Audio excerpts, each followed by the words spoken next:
Jadi saya penasaran, gimana sih cara memilih cases sehingga film ini pas banget gitu dengan setiap perannya?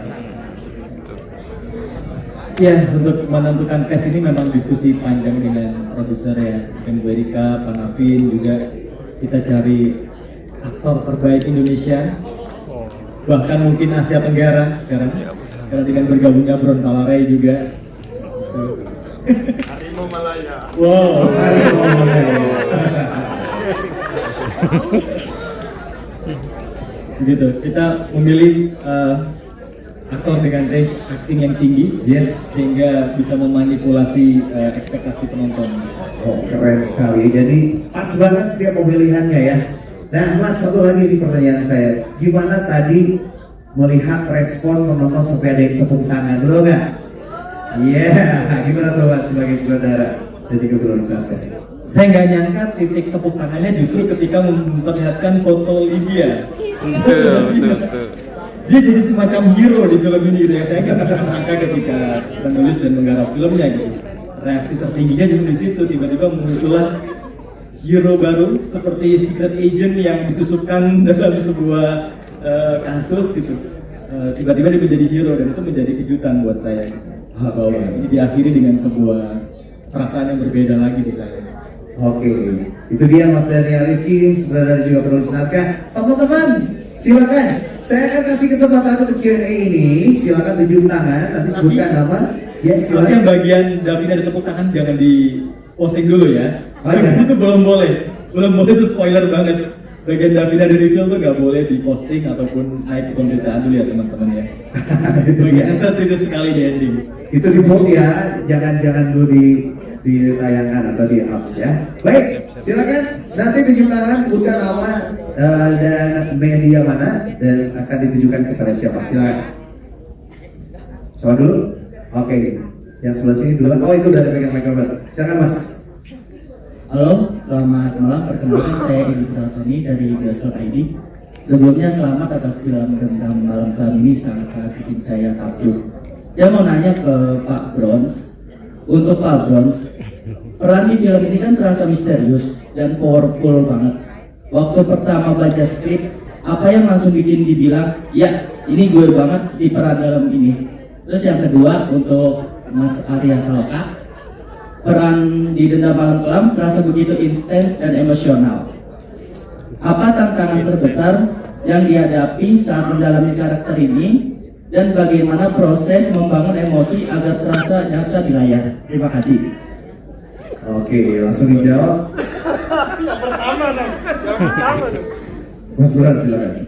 Ketika mendapat skenario-nya itu, aku tanya sama manajer aku, ini beneran Falcon mau ke aku ini serius, ini bukan ada insiden atau apa ya, karena skenario-nya bagus dan aku itu nggak pernah terasa iya ini ya gue harus main nih kayak gitu kan, karena bahasanya dialognya panjang. Aku itu excited 2 menit gitu ya. Iya, bagus skenario-nya. Ayo, setelah di menit ketiga, aduh, gimana nih? Sulit sekali nih. Dialognya panjang, main sama ketika itu cuma tahu ada Putri, ada Marisa, tapi nggak ada scene sama Marisa, cuma ada beberapa scene sama Putri. Dan siapa sih ini Arya Saloka? Jadi sinatu semuanya sama dia kan. Wah, gimana ini dinamika working together gitu. Tapi ternyata proses itu gitu asik, gitu seru. 1 bulan prosesnya bersama. Jadi hasil yang Anda bisa nikmati tadi bagi aku itu adalah bukannya dari aku seorang ya, artinya itu proses bareng, bisa teamwork. Dan aku beruntung sih seperti tadi yang aku bilang, karena bisa dapat menikmati sebuah skenario yang bagus, bisa bergabung sama tim yang bagus, di bawah sutradara yang bagus. Alhamdulillah, makanya keren. Ya kalau bagi saya sih, saya juga sama ya waktu pas ditawarin ini tuh dengar case-nya, kayak waktu pas saya dengar tuh case-nya tuh kayak, wah ini saya kumpul sama Avengers nih. Cuman saya doang yang temennya Spider-Man yang agak gemuk gitu tuh, saya siapa ini?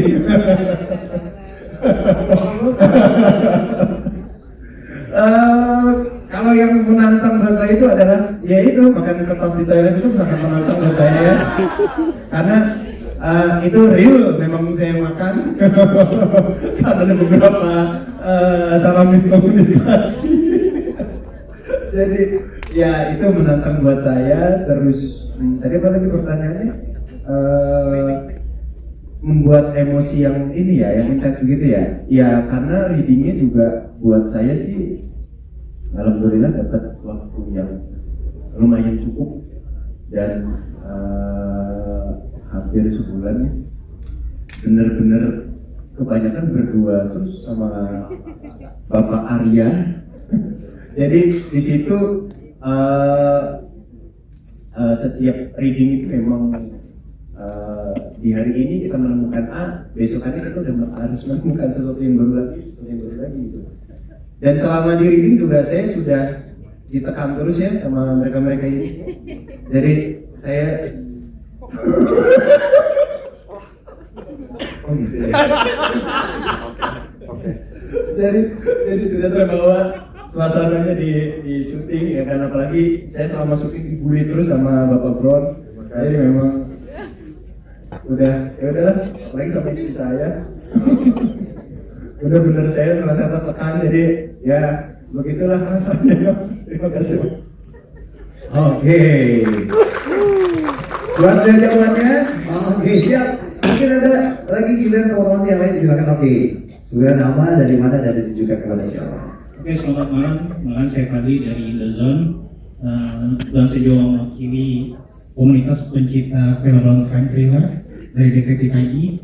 Saya ucapin selamat buat Mas Daniel dan teman-teman dari Gendam Malang. Ini pertanyaan saya buat Mas Daniel. Mas Daniel, kita pernah wawancara sebelumnya dan Mas Daniel tuh kayaknya nggak mau ngasih tahu proyek ini nih. Tapi udah ngasih tahu proyek berikutnya ya. Pengen tahu, ini kan dari adaptasi The Body ya Mas ya. Ini kompromi apa ketika menulis cerita ini? Apa supaya tidak plak-ketiplak dengan versi aslinya, apa yang diubah biar tidak terlalu, tapi tetap dapat film yang ini dapat cita rasa Indonesianya dan segala macam. Mungkin itu yang pertama. Terus yang kedua, pertanyaan ini mungkin buat produsernya dari pihak Falcon. Ini kan banyak yang bilang ini kan film-film dengan genre ini kan masih jarang gitu, dan ini sangat segmented. Biasanya ini dialihkan ke OTT gitu. Nah ini surveinya seperti apa biar genre seperti ini bisa masuk ke layar lebar gitu. Ini lah sih. Baik, terima kasih dari Indozone. Silakan Mas Daniel dijawab. Baik, terima kasih Mas Fadli dari Indozone ya. Apa yang dijaga untuk tetap ada di film ini dari film originalnya, jiwanya seperti apa? Kalau misalkan bisa dijabarkan adalah sebenarnya karya Oriol Paulo kedua yang saya adaptasi gitu. Sebelumnya di Invisible Guest. Jadi saya cukup waktu untuk bisa mempelajari cara berpikir Oriol Paulo gitu dan apa keresahannya. Nah ini sebenarnya tafsir saya ya. Saya belum pernah menemukan Oriol Paulo mengucapkan ini, tetapi tafsir saya pada film-film Oriol Paulo adalah ada sebuah statement bahwa kira-kira begini, ketika seorang itu mengikuti hawa nafsunya, maka di saat yang sama dia kehilangan kemanusiaannya. Gitu. Nah, itu yang ruh yang saya dapatkan dan saya jaga. Di mana ketika tiap karakter mengikuti kemauannya, hawa nafsunya, di saat yang sama dia jadi kehilangan kemanusiaannya. Untuk interaksi karakter juga seperti itu. Gitu. Ada manusia yang lagi tidak menjadi manusia ketika dia menjalani kemauannya terlalu jauh. Itu yang saya tangkap dari film-film Oriol Paulo, yang saya tangkap ruhnya dan menjaganya tetap ada di film ini. Terima kasih. Selanjutnya ke Bu Erika ya. Oke, silakan Bu Frederica. Iya, makasih Mas. Jadi kenapa harus berani mencoba? Kalau enggak, kita nggak akan ada variasi genre nanti di Indonesia. Harus berani untuk think globally juga. Itu yang pertama. Terus yang kedua, melalui tangan dari teman-teman media, dibantu sebarluaskan pada masyarakat umum biar mereka bisa menonton di bioskop. Terima kasih. Oke, terima kasih Rosalia dan juga Ibu Erika. Selanjutnya silakan. Oke, sebutkan nama dari mana dan juga kepada siapa. Bapak silakan. Saya dulu Silakan. Oh baik. Saya Yohan dari Movie Goals ID, mau bertanya ke Raffi Nakawai. Ini gimana caranya mempertahankan konsistensi sebagai wanita kedua? Kayaknya benar-benar menjiwai banget, dan ya walaupun di sini agak berbeda dikit ya, nggak terlalu jelasin. Kayaknya udah pasti banget untuk mulai. Terus kemudian untuk Pak Bron, ini kan karakternya detektif nih. Kemarin saya cerita ngobrol sama Mas Daniel tuh soal jaket. Gimana memandang karakter detektif di dunia Dendam Malam Kelam ini. Kan seperti diskusi katanya Mas Daniel harus begini, harus detektif itu harus begini. Kira-kira bagaimana pandangan Mas Bron tentang detektif ini? Thank you, Tete. Oke. Davina dulu ya, silakan ya. Oke. Makasih pertanyaannya, dan mungkin tadi aku anggap pujian aja ya, kalau dibilang kalau menjiwai aku anggap pujian aja ya, tapi ya dalam memerankan karakter Sarah ini memang yang aku bedakan dari karakter sebelumnya, walaupun sama-sama pelakor, lebih ke di sini aku lumayan ingat kok, aku lumayan sering ditegur oleh Mas Daniel untuk lebih mature di sini karena memang di sini tuh Mas Daniel lumayan kayak, ayo Devina kamu harus lebih mature di sini. Ini yang bikin Jeffrey itu lebih baik aku karena kamu lebih mature, lebih ini. Jadi lebih ngemong, dan ya mungkin itu kan tidak didapatkan oleh Jeffrey, dan ya kurang lebih aku sih itu aja sih dari aku untuk mempertahankannya dan untuk membedakannya. Terima kasih. Oke, dan berhasil ya. Baik, Pak Bros, silakan. Proses aku itu selalunya bermula dari coba untuk paham visi universe-nya, story universe-nya, konsepnya dari sutradara. Jadi ketika ngobrol, bilang iya kita mau bikin noir kayak gini. Jadi langsung aku pikir, iya kalau dalam itu selalunya kan ada checklistnya, ya detektifnya seperti apa, ini ada jaket atau apa, serinya ada noir atau apa. Jadi setelah itu bahas diskusi langsung dia ya jaket itu. Jadi ada beberapa ini kan opsi kan, dan iya seperti itu kita pilih yang itu,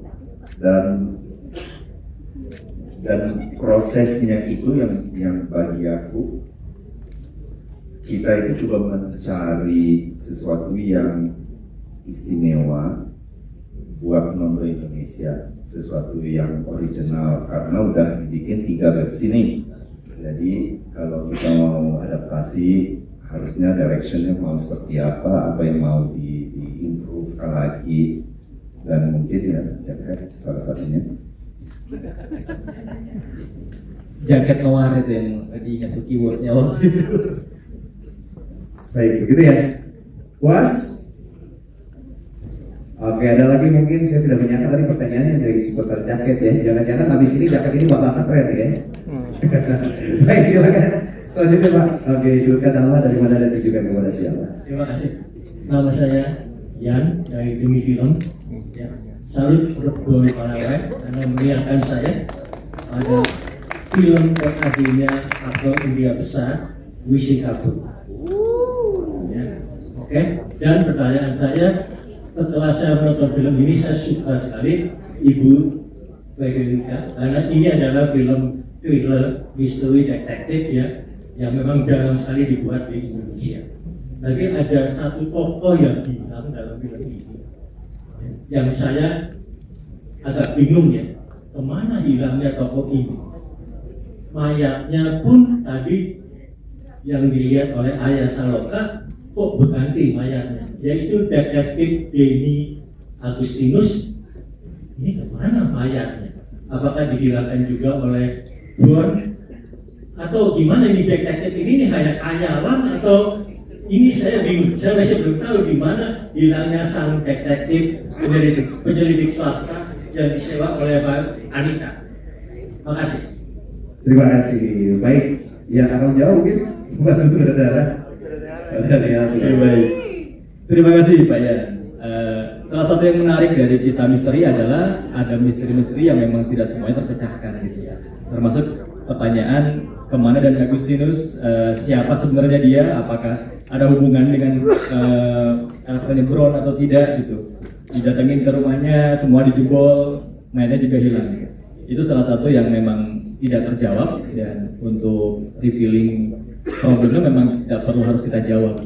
Kalaupun itu salah satu kenikmatannya adalah pertanyaan itu sebenarnya. Begitu Pak ya, terima kasih Pak. Baik, terima kasih. Selanjutnya silakan, boleh kita berikan tepuk tangan. Silakan, ada lagi? Oke, sebutkan nama, dari mana, dan ditujukan kepada siapa. Halo, nama saya Andesta dari Media. Saya Andesta dari Media Valid News. Mau tanya, mungkin ke Mbak Gia ya, selaku pengisi soundtrack. Gimana sih proses dalam membuat soundtracknya itu? Filmnya begitu mencekam, tapi tadi soundtracknya kedengeran kayak agak lebih sendu atau lembut mungkin gitu. Gimana sih menginterpretasikannya? Makasih. Terima kasih pertanyaannya. Tadi di awal pas saya perform juga saya udah cerita ya kalau saya waktu ditawari proyek ini saya bilang nonton dulu karena saya harus suka dulu sama filmnya dan saya harus tahu dulu ceritanya baru saya bisa menulis gitu kan. Ternyata setelah saya nonton filmnya kok bagus banget gitu, jadi yang pertama itu udah beban ya buat saya karena jangan sampai filmnya udah sebagus ini soundtracknya nggak mengimbangi gitu. Dan kenapa jadi PR juga buat saya karena kalau kakak-kakak pernah dengar lagu-lagu saya yang sebelumnya lebih ke jiwa yang bersedih gitu, terus habis ini saya disuruh nulis lagu untuk film yang dendam malam kelam gitu kan, jadi agak berseberangan gitu. Tapi saya sudah mengusahakan, akhirnya saya baca lagi ceritanya, di situ saya berusaha untuk membuat lagu ini tuh mewakili keseluruhan dari film ini. Jadi kalau diperhatiin lagi liriknya, ini nggak fokus ke satu orang doang, tapi bisa semua karakter itu kayak gitu. Mungkin kalau misalnya terdengar agak sendu karena timbre vokal saya kali ya, tapi kalau diperhatikan liriknya itu menurut saya udah sangat dendam banget kebetulan gitu. Jadi semoga lagu ini bisa mewakili ceritanya. Itu sih prosesnya cepet, nggak begitu lama, kayaknya nggak sampai 2 bulan. Rekaman, saya nulis, rekaman, sudah akhirnya ditempel lah ke film ini. Thank you. Oke, terima kasih ya. Lanjut lagi, silakan. Oke, Pak, yang di depan. Iya, mikrofonnya boleh minta tolong. Jangan lupa sebutkan nama, dari mana, dan juga kepada siapa untuk pertanyaannya ya. Baik. Iya. Selamat malam, saya Zara dari Metro TV.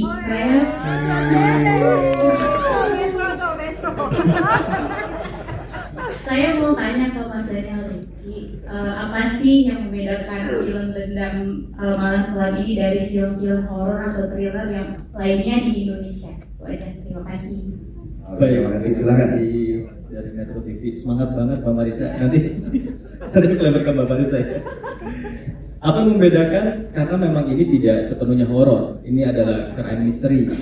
Kita penonton diajak untuk duduk bersama polisi di dalam atau berperan sebagai polisi itu sendiri atau detektif untuk menganalisa setiap dialognya, setiap peristiwanya, setiap petunjuk di dalamnya untuk mencari tahu siapa pelakunya, kenapa dia melakukan itu. Atau kalau dalam subgenre di perfilman itu disebutnya who done it dan why done it gitu. Mencari tahu who, siapa pelakunya, dan why, kenapa gitu. Nah, excitementnya di situ. Kita berperan sebagai si detektif itu sendiri nontonnya. Gitu. Terima kasih. Oke, terima kasih dari Metro. Ada lagi mungkin teman-teman? Silakan. Tidak ada? Cukup? Puas semuanya? Boleh tepuk tangan untuk Anda semuanya. Ya, terima kasih juga media atas antusiasnya untuk menutup rangkaian acara. Kami persilakan kepada seluruh pendukung film dan Malam Kelam untuk dapat berfoto bersama.